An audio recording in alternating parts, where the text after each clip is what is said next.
The auction barn in Ledford was the coldest building in Cade County on the last Saturday of November, and everyone who came to it knew that, and came anyway, because a sale barn in the last week of November was where the year got sorted into what a man was keeping and what he was letting go. Della Mercer had been in the barn since 6:40 in the morning, standing near the east wall where the drafts came through the loading gap and where nobody stood if they could help it, which was why she stood there. She was 54 years old. She had learned a long time ago that the best place to watch a room was from the part of it nobody wanted. The geese were in the last 3 pens along the back run, past the goats and past the 2 pens of laying hens that had already sold, and they had been making noise since before the doors opened. 31 of them. Not sick, not thin, not the kind of wrong that a buyer could point at and price down with a clear conscience. They were loud. They were mean. They were, in the specific judgment of Harlan Petrie, who had been calling sales in that barn for 26 years, and who did not use a word like unsellable lightly, about as close to unsellable as a healthy animal got. One of them had already bitten a boy who leaned on the rail, caught him on the soft part of the forearm and twisted the way a goose twists, which is not a peck but a grip, and the boy had gone off holding his arm and not come back. The gander that did it, a big gray one that stood a head above the rest, had not so much as looked to see where the boy went. It had simply resumed watching the aisle, which was what it had been doing before, and what it did not stop doing the whole morning. Della watched the gray gander watch the aisle. She had come for hens. She had $60 in the inside pocket of her coat and a list in her head that said laying hens, maybe a few pullets, nothing she could not carry, and nothing she could not feed through the winter on what she had. Geese were not on the list. Geese had never been on any list she had made in her life. But she had been standing in the cold part of the barn for 2 hours watching the room decide what it wanted, and the room had decided, over and over, that it did not want the thing in the back run that would not stop making noise, and Della Mercer had spent 54 years being the thing in the back of the room that would not stop making noise, and she had noticed, the way you notice a thing that is about your own life, that the gray gander was not making noise for no reason.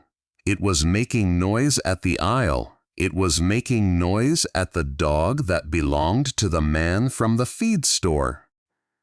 It was making noise at the hawk that had come in under the eaves and sat in the rafters where the sparrows were, and that Della had seen and the gray gander had seen, and almost nobody else in the barn had bothered to see.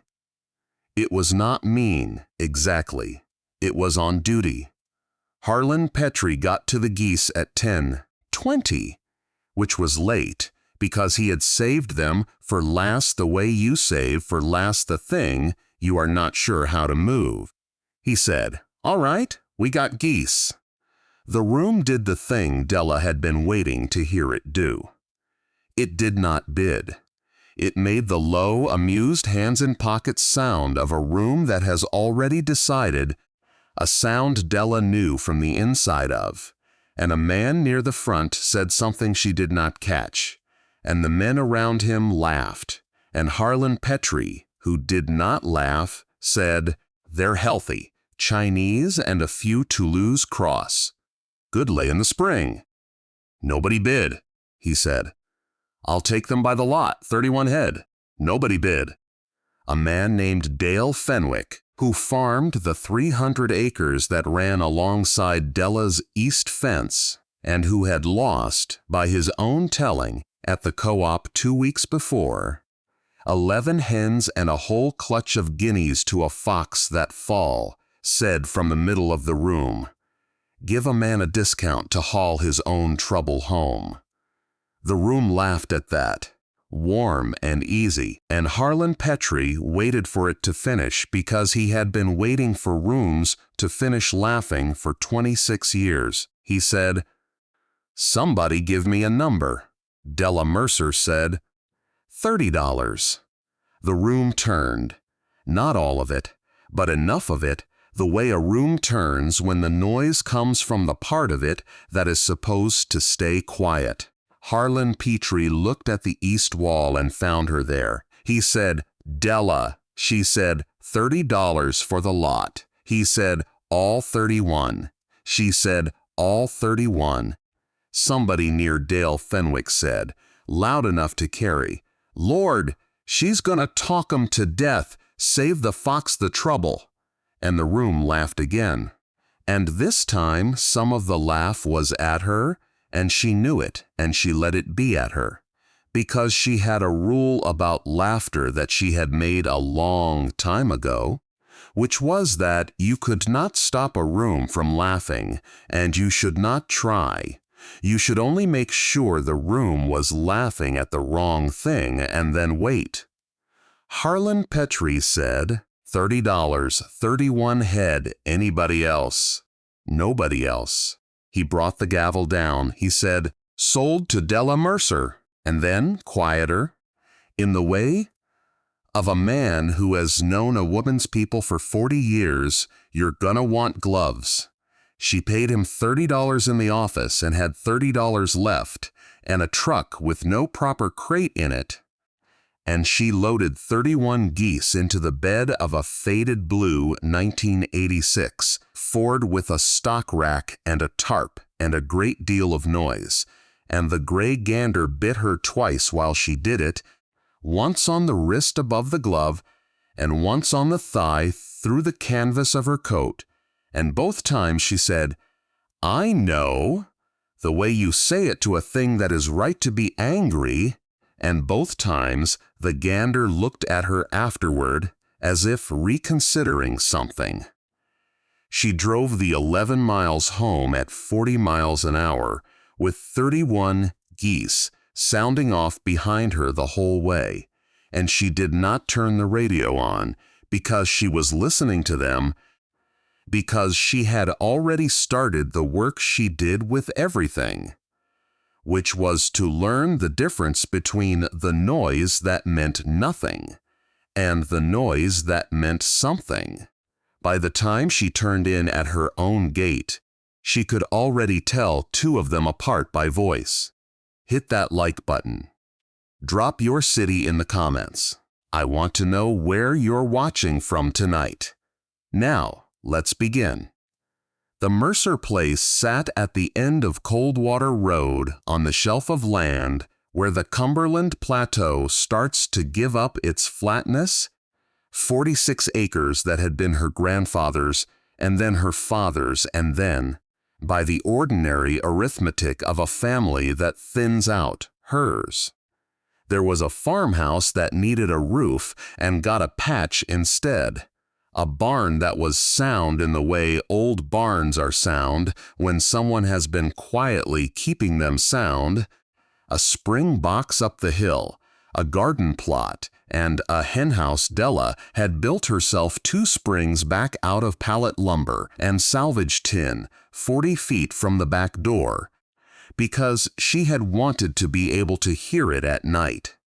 That was the thing about Della that Cade County had never quite known what to do with. She wanted to be able to hear things at night. She had come back to the plateau 3 years earlier, after the years that people in Ledford did not ask her about directly and discussed freely when she was not there. She had left at 19 loud and come back at 51 quiet, and the county had decided, in the way a county decides things, that the quiet was the interesting part, the change. The story when the truth Della could have told them, if they had asked and they did not ask, was that the quiet was not a change at all. It was the same thing the loud had been. It was attention. There had been a husband, a man named Roy Tull, gone 8 years now, not dead, just gone, which in some counties is worse to explain than dead, and in Cade County was about the same. There had been a diner she and Roy had run for 11 years out on the highway toward Crossville. The Blue Plate, where Della had cooked and run the front, and told exactly as many people, exactly what she thought of them as the running of a diner requires, which is more than a quiet county likes in a woman. There had been the slow years when the diner failed the way diners fail, not all at once, but by the erosion of the road being widened, and the traffic being routed, and the town being smaller every year. And there had been the day Roy took the truck they still owned free and clear and did not bring it back. And there had been the phone call from her aunt about the Plateau place standing empty. And there had been, at the bottom of all of it, the thing Della's mother had this to her once when Della was 12 years old and had told the truth loudly in a church basement to a woman who had earned it. Her mother had taken her by the wrist in the parking lot and said, "Della, the world does not forgive a loud woman. You remember that. It'll take everything you've got, and it'll thank the quiet one standing next to you." Della had remembered it. She had remembered it for 42 years. She had remembered it every time a room laughed at the wrong thing, and she waited. And she was remembering it now at 11:40 on the last Saturday of November, standing in her own barn lot, watching 31 geese she had paid $1 apiece for figure out where the water was. She did not have a plan for them. She would tell people later, the ones who asked, that she bought them because they were cheap, and she could not stand to watch a room laugh a healthy animal down to nothing. And both of those things were true, and neither of them was the whole thing. The whole thing was that she had watched the gray gander watch the aisle, and she had recognized it. She let them into the orchard paddock, a half-acre of old apple trees and rough grass fenced in field wire, with the hen house on one side and the spring-fed trough on the other, and she stood at the gate and watched them find the water and find the grass and find, one by one, the edges of the place. The gray gander found the edges first. He walked the fence line the whole way around, not fast, not anxious, just thorough, and the others fell in behind him in a loose line the way geese do. And by dark they had made 3 circuits of the paddock and settled into a knot near the trough, with the gray gander on the outside of the knot facing the tree line. And Della stood at the kitchen window and watched them until she could not see them anymore. And then she stood there a while longer listening, because you could hear them after you could not see them, and that, she was beginning to understand, was the whole point of a goose. That first night she woke at 2, 10 in the morning, the way she always woke, all at once listening. The hen house was 40 feet from the back door, and she had woken to the hen house 11 times that fall, because 11 times that fall something had come for her hens, and she had lost, by the tally in the spiral notebook she kept on the kitchen counter, 9 of them since September. 9 hens out of the 31 she had gone into the fall with. A fox, she was near certain, from the tracks in the mud by the trough and the way the kills were carried off clean rather than eaten in place, which is a fox's habit and not a coon's. She had tried the things you try. She had run hot wire along the bottom of the henhouse. She had shut the pop door by hand every dusk. She had sat up with a light 3 nights running and seen nothing. Because a fox that has learned a place will simply wait out a woman with a light. She had been, by the last week of November, down to 22 hens and out of ideas and $60 in her coat pocket, which is the actual reason a woman ends up owning 31 geese, though it is not the reason she gives. She lay in the dark at 2:10 and listened, and the henhouse was quiet, and the paddock was not. The paddock was awake, not alarmed, awake. She could hear the low, continuous, conversational sound of the geese, the sound she would come to know as their night sound, the sound of a flock that is not asleep so much as taking turns. And under it, once, a short, hard blare from the gray gander, 3 notes, and then nothing, and then the low sound again. She did not get up. She lay there and listened to a fox decide, somewhere out past the trough in the dark, that this was not the night, and she did not know yet that that was what she was listening to. In the morning she would know. In the morning she went out at first light with her coffee and walked the wet ground between the henhouse and the tree line, and she read the mud the way her grandfather had taught her to read mud. And there they were, coming up out of the woods on the game trail the fox always used. 4 clean prints in a line, purposeful, headed for the henhouse, the way they had headed for the henhouse 11 times since September, and there, 12 feet short of the paddock fence, they stopped. They did not continue. They turned. The next print was a print going the other way, and the one after it, and the trail went back into the woods the way it had come, and it did not come out again. Della Mercer stood in the cold with her coffee and looked at the place in the mud where a fox had changed its mind, and she did not say anything because there was no one to say it to. But she thought, in the flat interior voice she thought in, well, all right. She went and got the notebook off the kitchen counter and brought it out to the paddock and stood at the fence and wrote the date. And then she wrote, "Fox came to the trail last night, turned at the fence. First time since September, nothing came into the yard."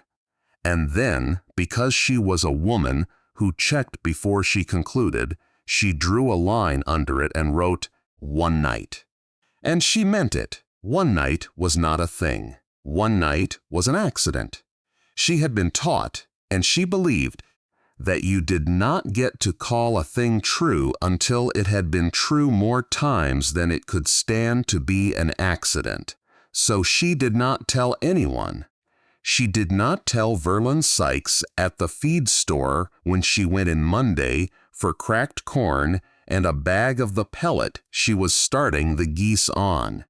She stood at the counter with 31 geese back home behind her orchard fence and a fox that had turned around in the mud, and she said nothing about any of it because it had happened once, and once was not a thing yet. The feed store in Ledford was run by Verlin Sykes, who had run it for 19 years, and who had the particular skill of a man in that job, which is the skill of hearing everything in a county without appearing to listen to any of it. He rang up Della's corn and her pellet, and he said without looking up, "Heard you bought Harlan's geese." Della said, "I did." He said, "All of them." She said, "All 31. He said, "For $30. She said, "For $30. He put the corn on the counter between them, and he looked at her then, and his look was not unkind. Verlin Sykes was not an unkind man. His look was the look of a man doing you the courtesy of telling you the thing everyone else is only going to say behind you. He said, "Della, you know why nobody bid on those?" She said, "Because they're loud." He said, "Because they're mean and they're loud and they'll run off every visitor you got, and they eat like a hog and they don't come to nothing."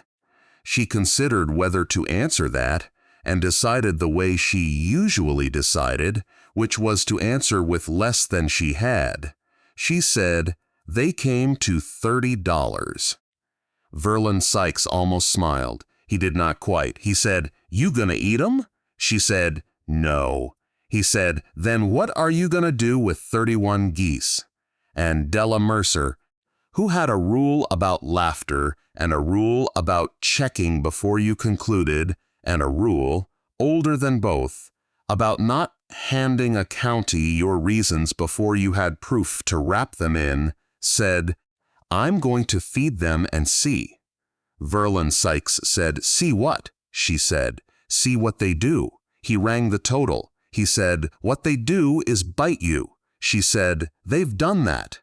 He looked at the mark on her wrist, which was still there, purple going yellow at the edge, and he said, "Yeah, I see they have." And he almost smiled again, and he did not. And she paid him, and carried her feed out to the truck, and behind her, though she did not hear it and did not need to, the store went on to the next thing, which was Dale Fenwick coming in an hour later and being told by Verlon Sykes that Della Mercer had paid $30 for 31 geese she wasn't even going to eat, and Dale Fenwick saying the thing that would go around the county for a week, which was, "Well, when the fox is done with her hens, he can start on the goose. Save him drivin'."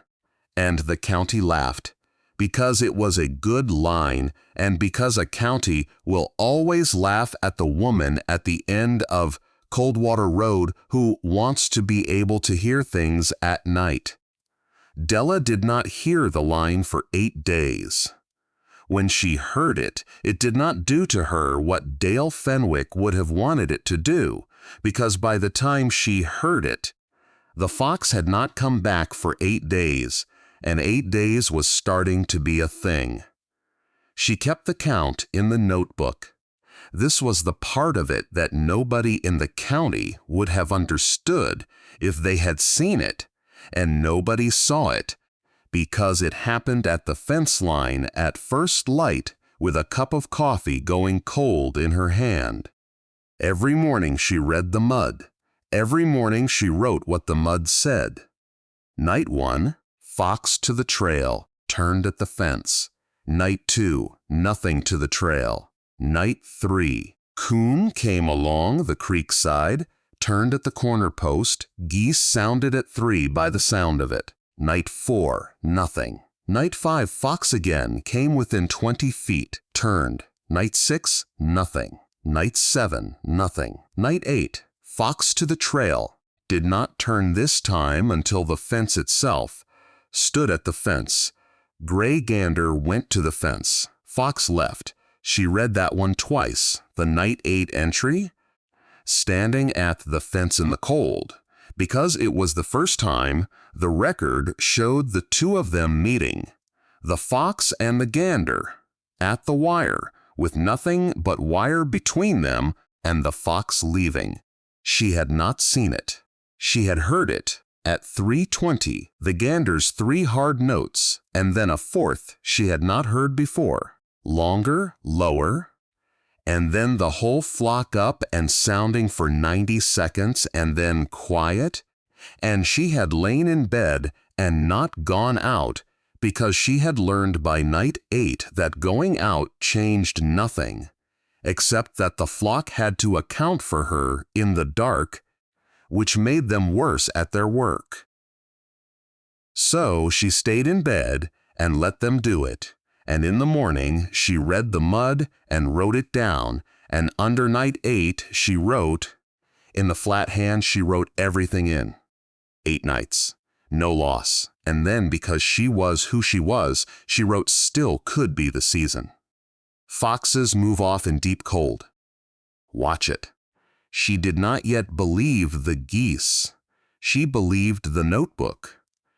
There is a difference, and Della Mercer lived in the difference. She had learned the difference the hard way, over 11 years of a diner that a whole town swore was doing fine right up until the week it wasn't. And she had promised herself, on the plateau, in the quiet, that she would never again call a thing true. Because she wanted it to be true. She would call it true when the count said so. So she counted. She counted nights without a loss, and she counted the geese themselves every dusk. 31, 31, 31, because a flock is only guarding you if it is all still there. And she counted the eggs when the eggs started, which was not yet. It was December. But she counted the days until the eggs would start. Because a woman who has decided to see what a thing does needs to know what all of the things are that it might do. And while she counted, she learned them. This was the part she could not have explained to Verlon Sykes and did not try. She learned that they were not one animal 31 times. She learned that the gray gander stood the tree line and the two brown Toulouse cross ganders split the creek side and the far corner between them, and that the geese, the females, moved as a body with 2 or 3 of them always up while the rest fed or rested, and that the whole arrangement shifted through the night on some schedule she could not see the rules of, but could hear the results of, a low continuous handing off of the watch, so that the paddock was never all the way asleep and never all the way alarmed. She learned that the gray gander did not like the hawk and did not care about the buzzards, which told her he could tell the difference between a thing that would take a bird and a thing that only wanted the dead, and that was a finer distinction than most men in the county could have drawn about a bird in the sky, and he drew it in half a second every time without being taught. She learned that when she came to the fence, he came to the fence not to be near her, but to place himself between her and the flock, and that this was not aggression, it was arithmetic. It was a thing standing where it had decided a thing should stand, and she understood it because it was the thing she had done her whole life and been called difficult for doing. By the middle of December, she had stopped needing gloves. Not because he stopped being what he was, because he had counted her the way she was counting him over enough mornings and had reached a conclusion, and the conclusion was that she was not a thing the flock needed guarding from, and once a goose has reached a conclusion, it does not spend energy re-deciding it every day, which is more than can be said for a county. December went hard and cold, the kind of cold that comes up the plateau and sits, and the county did the thing the county does in a hard cold, which is talk, because there is not much else to do. And the talk, that December, kept arriving by the roundabout way that talk arrives, at the fact that Della Mercer had not lost a bird. Dale Fenwick had lost 2 more hens the first week of December, and a young turkey the second week, off the same fox or its cousin, out of the same woods that ran between his place and Della's. And he had said so at the co-op, aggrieved, because a man who has lost 11 hens and a turkey to a fox does not want to hear that the woman next door, the loud one, the one who paid $30 for the geese he had made a joke of, had lost nothing at all since November, when Verlon Sykes, who could not help himself, said, Maybe you ought to buy some of Della's geese." The co-op laughed, and Dale Fenwick did not. And Dale Fenwick said the thing that the county then adopted as its official position for most of the winter, which was, "It's the cold. Fox has moved off to easier ground. Got nothing to do with them geese. She's just lucky, and a lucky fool's still a fool." And that was the shape of it for a while. Not that the geese worked, that Della was lucky, and that luck was going to run out, and that the sensible people would be standing right there when it did. Della knew what the shape of it was, the way she always knew, because a county is loud in its own way, and a woman who has learned to hear things at night can hear a county too. And the thing about Dale Fenwick's official position was that it was not stupid. That was what she made herself sit with. Foxes do move off in deep cold. It was possible the geese had nothing to do with it. It was possible she had bought $31 of noise and gotten lucky with a season. She wrote Dale Fenwick's argument in the notebook, in her own words, the way she had learned to do with any argument she could not immediately knock down, because she had found that the arguments you wrote down honestly were the ones you eventually beat honestly, and the ones you only sneered at were the ones that came back and beat you. She wrote, "Could be the cold moved the fox, not the geese. Test. Warm spell, fox comes back. Do the geese still turn it?" And then she waited for a warm spell, and the plateau, in its own time, gave her one. 4 days in the middle of January, when the ice went off the trough by noon, and the mud came back, and the whole country smelled like the false front edge of a spring that was not coming for 2 more months. On the second night of the warm spell, the fox came back. She heard it at 3, the gander's 3 notes, and then the 4th, the long low one, and then the flock up and sounding, and in the morning she read the mud, and the fox had come up the trail bold in the thaw all the way to the fence, and stood and turned, and she stood at the fence and looked at the tracks, and let out a breath she had been holding since December, and she wrote, "Warm spell. Night 2. Fox came to fence, turned. Not the cold." And she underlined "not the cold" once, cleanly, and that was as close as Della Mercer came, that winter, to letting herself believe a thing before she absolutely had to. The eggs started the last week of January, earlier than Verlon Sykes had told her to expect, because the Chinese geese in the flock were early layers, and there were more of them than she had realized.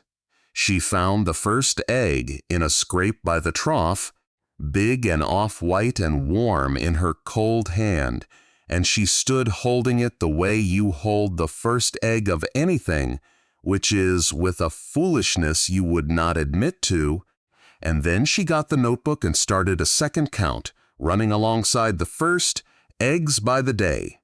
2 the first week, then 5, then 9. She was not, at that point, doing anything with the eggs but recording them, because it was January and there was no market in her head yet for a goose egg. But she recorded them because the whole practice of the winter had become the practice of writing down what the animals did before she knew what it was worth, on the theory, which was the oldest theory she had, that you do not get to find out what a thing is worth until you have first found out what it is. By the 1st of February, the notebook held 2 columns and a truth she could no longer honestly call luck. Column 1, nights without a loss. The number was 68.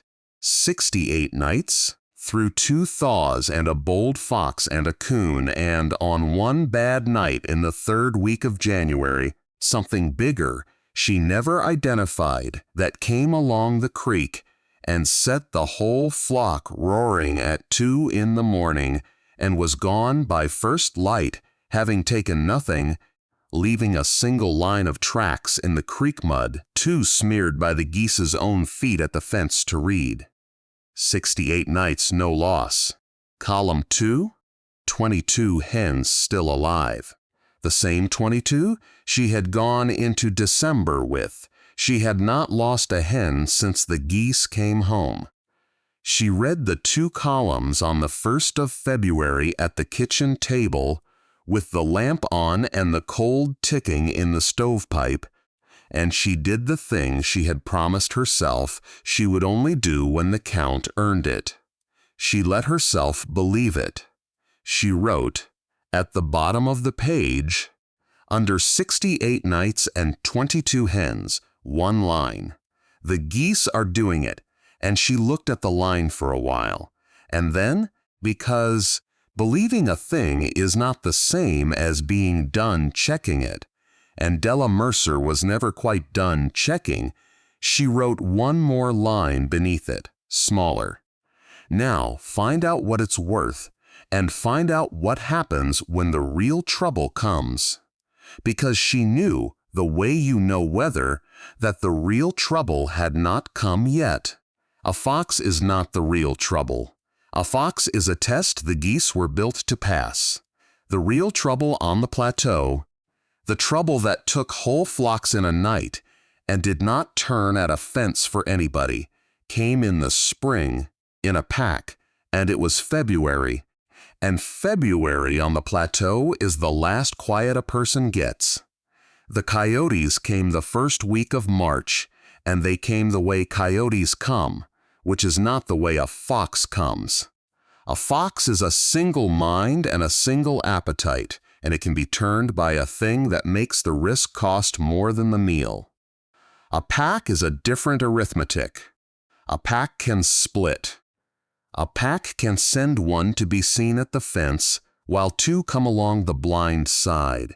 And a pack does not turn easily at noise because a pack makes its own noise and is not afraid of yours. Della knew this. Every person raised on the plateau knew this. It was the reason the county's tidy conviction that Della had just gotten lucky with a fox was, underneath the joke of it, a real thing, because everyone knew that the fox was the easy part, and the spring pack was the part that had, over the years, emptied more than 1 henhouse and 1 goose pen in a single night on that ridge. She heard them for 3 nights before they came in. Far off the first night, up on the bench above the spring, the yipping chorus that carries for a mile in cold air, and that means a pack is working the ridge and has found the smell of easy food and is telling itself so. The second night closer.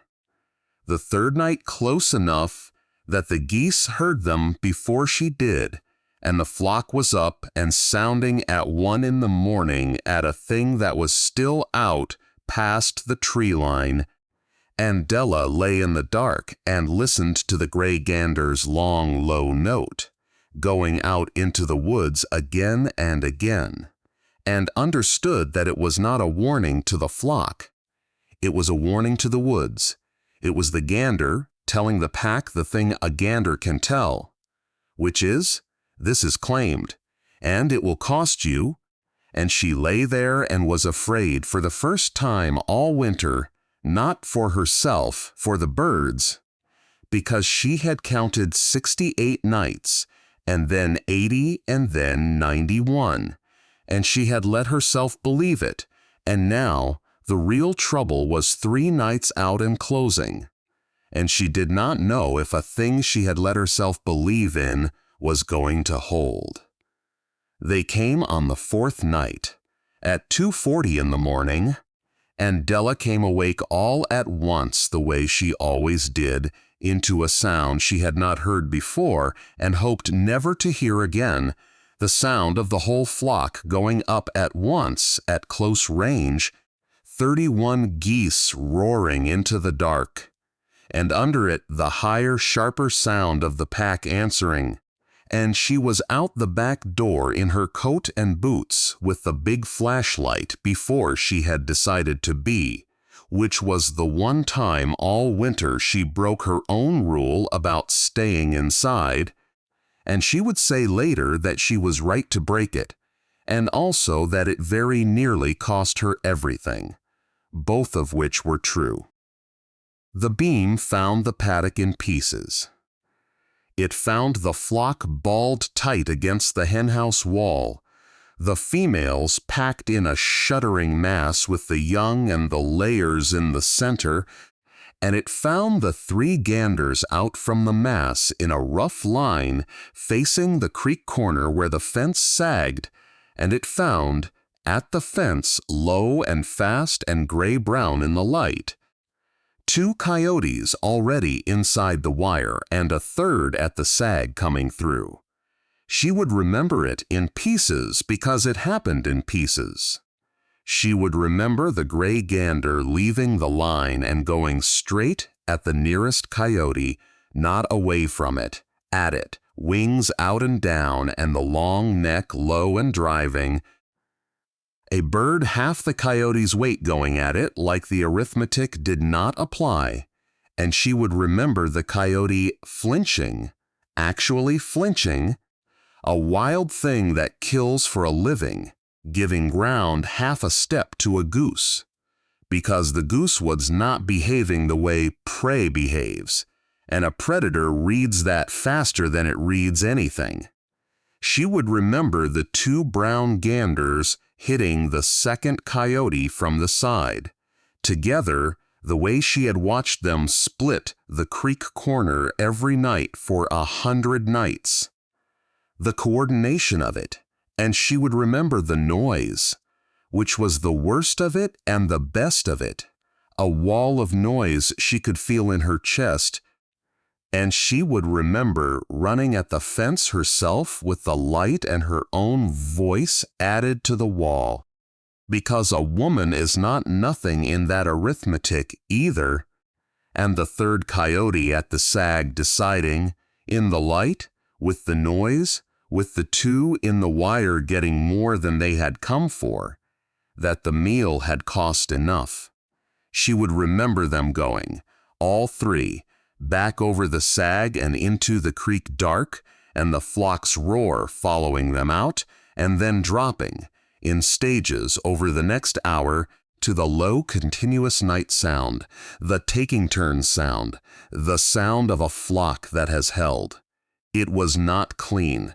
She found the gray gander at first light standing wrong, holding his left wing low, a tear along the shoulder where a coyote had gotten a grip before he twisted out of it, blood dried dark in the gray feathers, and she stood in the paddock at dawn with the notebook still on the kitchen counter, and did not write anything for a long moment, because the count that morning was the count she had been afraid of. 31 geese, still 31, all present, 1 hurt. 22 hens, still 22, untouched behind the wall the ganders had made of themselves, and the gray gander standing on the cold ground holding his wing wrong and watching the tree line anyway, on duty, hurt and on duty, because that was the only way he knew how to be. She caught him, which she could do now, and she cleaned the shoulder with the warm water and the salt, and the same care she gave everything, and he bit her once, hard, on the forearm, the old grip, and she said, "I know." And he let her finish. She penned him in the barn stall with clean straw and feed and water where he could not tear the shoulder open again, and he hated it, and he stood at the stall door all day, sounding at the paddock he could not get to, at the flock that was down a gander on the watch, and she understood that too, and she left him there anyway, because sometimes the thing that has to stand down is the thing that most wants to stand, and knowing that does not change what you have to do. That same night, 3/4 of a mile east along the same woods, the same pack took 9 of Dale Fenwick's hens and both his remaining turkeys out of a good tight coop with a hot wire on it, because a hot wire does not turn a spring pack, and Dale Fenwick came out at dawn to feathers and a torn wire and an empty coop, and stood in it the way a man stands in a thing that has been emptied in the night.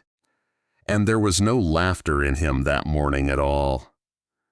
Dale Fenwick came to Della Mercer's gate 2 days after the pack took his coop, and it was one of the harder things a man in that county could do, and Della knew it was, and she did not make it easy the way a lesser person might have, by pretending she did not know why he had come. She met him at the gate.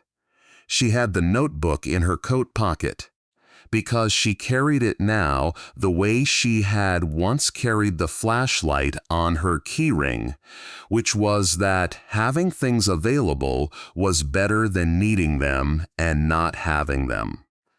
Dale Fenwick stood at the gate and looked past her at the paddock, where 30 geese were grazing in the cold March sun, and one, the gray gander, stood at the barn stall door with his shoulder wrapped, sounding low at the tree line out of habit, unable to be anything else. Dale said, "I lost the whole coop." Della said, "I heard." "I'm sorry." He said, "Same night they hit you." She said, "They hit the fence. They didn't get in." He was quiet. He said, "How many'd you lose?" She said, "Nah." He absorbed that the way a man absorbs a thing he has been braced against and did not want to be true, and now had to build a new understanding on top of. He said, "None." She said, "One gander tore his shoulder. That's all. No birds lost. No hens lost. They came through the sag in the creek fence and the ganders put them back out." He looked at the gray gander at the stall door. He said, "That one." She said, "That one and the 2 browns. But that one went at them first." Dale Fenwick had known Della Mercer's people for 40 years and had made the joke at the sale barn that the county had repeated for a week, the one about the fox saving himself the drive. And he was not a small enough man to pretend he had not made it. And he was not, it turned out, a small enough man to keep from saying the next thing either. He said, "I said a thing about you at the barn in November." She said, "I heard it 8 days later. It was a good line." He said, "It wasn't right." She said, "It was funny." Funny and right aren't the same. I've known that a long time. He looked at her, and something in him revised, the way a thing revises when the mud shows you a track going the other direction than you were sure it went. He said, "How much for a pair?" And that was the moment the winter turned, though Della did not let it show on her face, because she had a rule about that too. She said, "They're not laying breeding pairs yet. They will be in a few weeks." "I've got eggs now. I don't have goslings." He said, "When you got goslings then." She said, "When I've got goslings." He said, "I'll take 4. 2 pair." She said, "You'll take a pair to start, and you'll fence them right, field wire to the ground and no sag, and you'll let them learn your place before you count on them, and then next year you'll take more if they've earned it." Dale Fenwick, who had come to buy his way out of a thing, found himself being told how to do it right by the woman he had joked about, and he took it because a man standing in the memory of his own empty coop takes instruction he would not otherwise take. He said, "All right?" He said, "Della, that true about the 68 nights?" She said, 984 now, and a pack turned. "You want to see the book? I'll show you the book." He said, "I believe you." He went home. And the thing about a county is that it is loud, but it is not stupid, and it can hold a wrong idea a long time and then drop it all at once when the mud shows it the truth. And what the mud showed the county that March was 2 coops on the same ridge on the same night, and one was empty, and one had not lost a bird, and the difference between them was 30 geese and 1 gray gander with a torn shoulder. The gander healed. She kept him in the stall 11 days, which he hated, and she candled nothing, and turned nothing, but she watched the shoulder the way she watched everything. And on the 8th day the tear had closed clean, and on the 11th day she opened the stall. And he went out into the paddock and walked the fence line the whole way around, slow, thorough, checking, and the flock fell in behind him in the loose line, and by that night he was back on the tree line standing the watch. And Della stood at the kitchen window and listened to him take up the long, low note again, and wrote in the notebook, "Gander back on the line, day 11. And then, because it was true and she let the true things in now, she wrote, "He didn't have to. He did. The goslings came in April." The eggs she had been recording all winter in a column she did not yet have a use for turned out to be the whole future she had not let herself plan for, and she set them under the geese that went broody and in a homemade brooder for the rest, and she counted them the way she counted everything. And this count went the other direction from every count she had ever kept. It went up. 19 goslings the first hatch, then 11 more, then a straggling late clutch of 7. 37 goslings out of a flock she had paid $30 for at the bottom of a laughing room in November. 37 new geese coming up under the old ones on the spring grass, and the gray gander walking the fence line at the head of a flock that was, by the middle of May, 68 birds and growing, which was, Della noticed, writing it down, the same number as the nights. 68. She did not make anything of it. She just noticed it. She had learned to notice things and not always make something of them. That was another thing the geese had taught her, or given back to her, the difference between a thing worth noticing and a thing worth acting on, which is a distinction a loud woman is not supposed to be able to draw, and which Della Mercer could draw in her sleep. Word of a thing that works travels a county faster than word of a thing that fails, which is unfair, because the failures are more instructive. But it is how a county works, and by June the word had traveled. It was not Della who spread it. Della did not spread anything.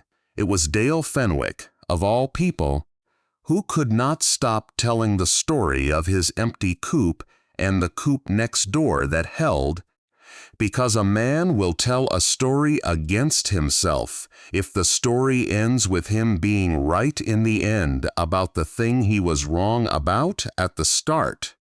And Dale's version ended with him buying a pair from Della and fencing them right and not losing a bird since, which was true. So people came. They came the way people come in a county, sideways, at the feed store, at church, over a fence, not asking directly at first, but circling it. Is it true about the Mercer geese? Is it true she didn't lose a bird all winter? Is it true a pair of them turned a whole pack off Dale Fenwick's ridge? Which was not quite true. They had turned the pack off Della's ridge, and Dale had bought in after.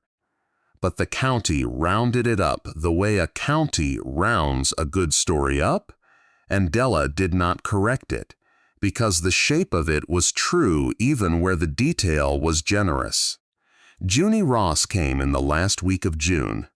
Junie Ross ran a small hatchery and farm supply on the Crossville Highway, had run it for 20 years, sold chicks and poults and ducklings by the flat to every small place on the plateau, and knew, the way a person in that business knows, exactly what her customers were losing and to what.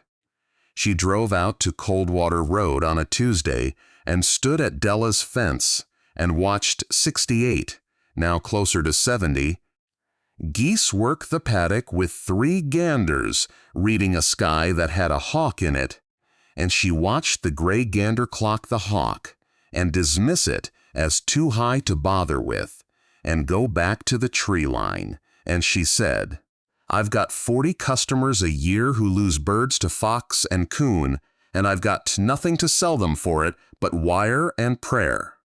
Della said, "Wire and prayer's what I had." Junie Ross said, "Dale Fenwick says these turned a pack." Della said, "They turned a pack that came through a sag in my fence. The wire failed and the geese didn't. I want to be accurate about that, because if you sell somebody geese and tell them it means they don't have to fence, you'll get their birds killed, and it'll be my name on it." Junie Ross looked at her with the look of a woman, recognizing another woman who has learned to be accurate the hard way in front of a county that will use the inaccuracy against you. She said, "That's the most honest sales pitch I've ever been given by somebody who doesn't know they're giving one." Della said, "I'm not giving one." Junie Ross said, "I know.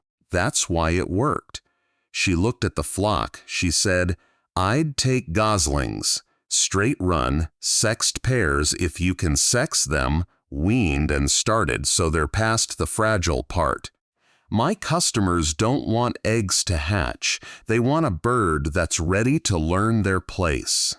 I'd take everything you can raise past what you're keeping, and I'd pay you a started bird price, not an egg price, because a started guard goose that's already been raised under a working flock is a different animal than a gosling out of an incubator, and my customers will pay the difference." Della said, "Why?" Junie Ross said, "Because your goslings are coming up under that." She nodded at the gray gander on the tree line. "They're learning the watch from a flock that turned a pack. That's not something I can put in a brooder. That's not something anybody on this plateau can sell but you. That's quality, Della, and there's no other word for it, and I'd be a fool not to want it."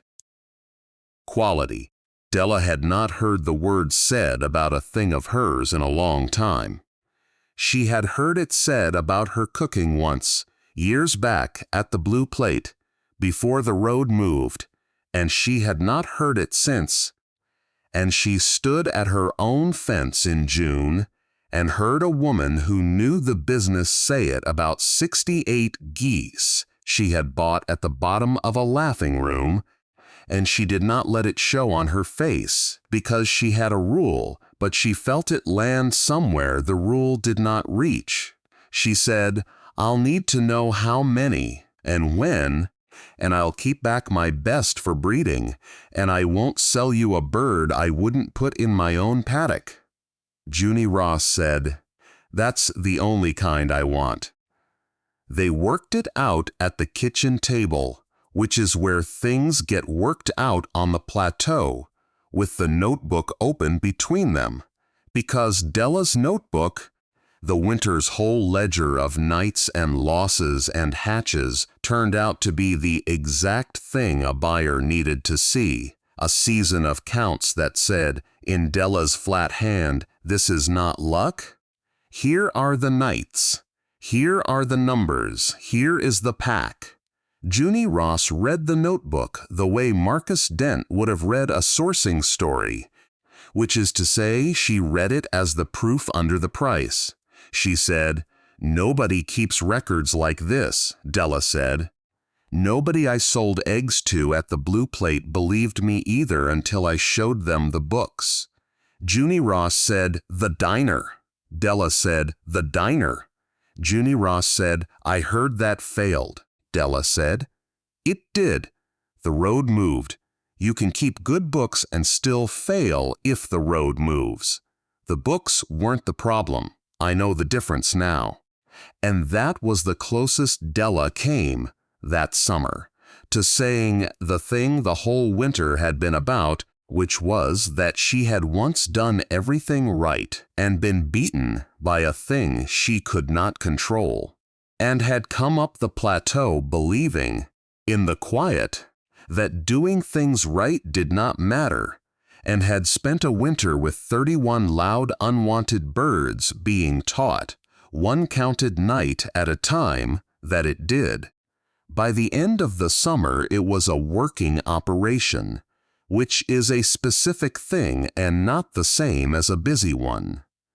Della had learned the difference at the Blue Plate, where they had been busy for 11 years and profitable for about 4 of them, and she was careful, now, about the difference. A working operation was one where the counts covered the costs and left something over, and by August the counts did.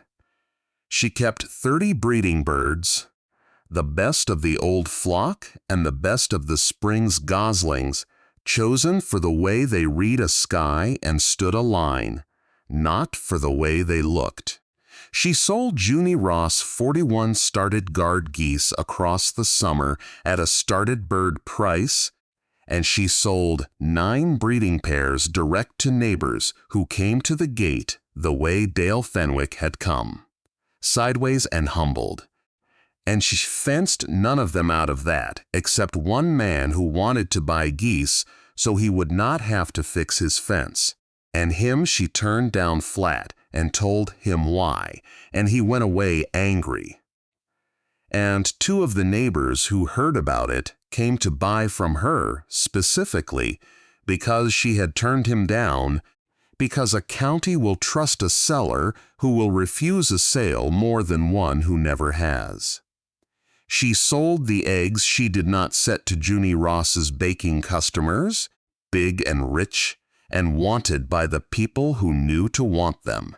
She let the down and feathers from the fall molt go to a woman in Crossville who filled pillows the old way, and it was not much money, but it was money off a thing that had cost nothing, and Della had a rule about that too, which was that you did not throw away the small honest dollar just because the big one had come in. She wrote it all in the notebook, and in September she added the column that made it a working operation, which was the column that subtracted the feed and the fencing and the vet salve and the propane for the brooder from what the birds had brought in, and the number at the bottom of that column was not large, but it was positive, and positive was the whole thing. Positive was the line between an operation and a project, and she looked at the positive number at the kitchen table in September with the lamp on and did not celebrate it, because she did not celebrate numbers, she just believed them. Verlin Sykes said the thing at the feed store in October, almost a year to the week from the day he had told her the geese would come to nothing. She was at the counter with a bag of the layer pellet and the breeder ration she mixed for the geese now, and he rang it up, and he said, without looking up, the way he said everything, "Junie Ross says you're the only started guard goose seller on the plateau." Della said, "I'm the only one keeping records anyway." He said, "She says she can't get enough of them." Della said, "She's getting all I'll sell and none I wouldn't keep." He put the pellet on the counter between them, and he looked at her then, and Verlin Sykes was not a man who found it easy any more than Dale Fenwick had, But he was a fair man, and a fair man will square a thing when the mud has shown him he was wrong. He said, "I told you they'd come to nothing." She said, "You did." He said, "I said they were mean and loud, and they'd run off every visitor you had, and they'd come to nothing." She said, "You did. And they are mean, and they are loud, and they did run off every visitor I had." She let that sit a second. She said, "It's the visitors I wanted run off." Verlin Sykes looked at her, and then he did the thing he almost did the first day and had not done, which was, he smiled, all the way a real one. He said, "The fox." She said, "The fox and the coon and a pack?" Once. He said, "I was working from what I could see." She said, "Which was mean and loud?" He said, "Which was mean and loud?" She picked up the pellet. She said, "So was I, most of my life." Verlon, mean and loud, by the county's count. Turns out it depends what you set it against. He rang the total. He handed her the receipt. He said, "Della, that true your books go back to the first night?" She said, "First night to last, every night." "You want to see the book? I'll show you the book." He said, "I believe you." He said it the way Dale Fenwick had said it, which was the way the whole county said it now, which was the way a county says a thing it spent a winter refusing to say. She drove home on Coldwater Road the way she had driven it for 3 years, past the woods that ran between her place and Dale Fenwick's, where a fox had turned in the mud in November and a pack had turned at a sag in March, past her own east fence line where the field wire ran to the ground now with no sag anywhere in it because she had fixed every foot of it herself in the spring, and she turned in at her gate. The geese were on the paddock in the October light, 70-some birds, and the gray gander at the head of them. The shoulder heeled to a ridge under the feathers you could only find if you knew to look. Walking the fence line the way he had walked it the first night, slow, thorough, checking. The flock in a loose line behind him. She stood at the gate and listened to them, which was the thing she had built the hen house 40 feet from the back door to be able to do. The thing the county had never understood about her, the wanting to hear things at night. She had wanted to be able to hear things her whole life. She had been called loud for it, and difficult, and too much, and her mother had told her in a church parking lot 42 years ago that the world does not forgive a loud woman, that it takes everything she's got, and thanks the quiet one standing next to her. And Della had believed that in her way for 42 years and had come up the plateau, half believing that the quiet she had learned was a surrender to it. It was not, it turned out, a surrender. It was the same thing the loud had been. It was attention, and attention, it turned out, was the only thing a guard goose and a woman at the end of Coldwater Road had ever really had to sell, and there was a county full of people who needed it and had spent a year laughing at the only 2 things on the ridge that had it. She went inside and got the notebook off the counter and brought it out to the fence in the last of the light, and she opened it to the back page, past the columns of nights and losses and hatches and the positive number at the bottom of the September page, and she wrote the date, and then she wrote the line she had been circling all year without letting herself write, and now she let herself write it. Started the winter with 31 geese nobody wanted. Haven't lost a bird to the woods since the night they came home. And then under it, smaller, the way she wrote the truest things. The noise was never the problem. The noise was the answer. she closed the notebook. The gray gander came to the fence, the way he still did, to place himself between her and the flock, the arithmetic of a thing standing where it had decided a thing should stand. And she stood on her side of the wire in the dark coming down and let him, because she understood it, because it was the thing she had done her whole life and been called difficult for doing, and here at last was a whole county learning to pay for it. If this story found you at the right moment, share it with somebody who's been told they're too loud, too much, too difficult to be worth the trouble. Drop your city in the comments and tell me where you're watching from tonight. And if you've ever been the noise in the back of the room that everybody laughed at and turned out to be the only thing standing between the flock and the dark, I want to hear about it. Tell me below.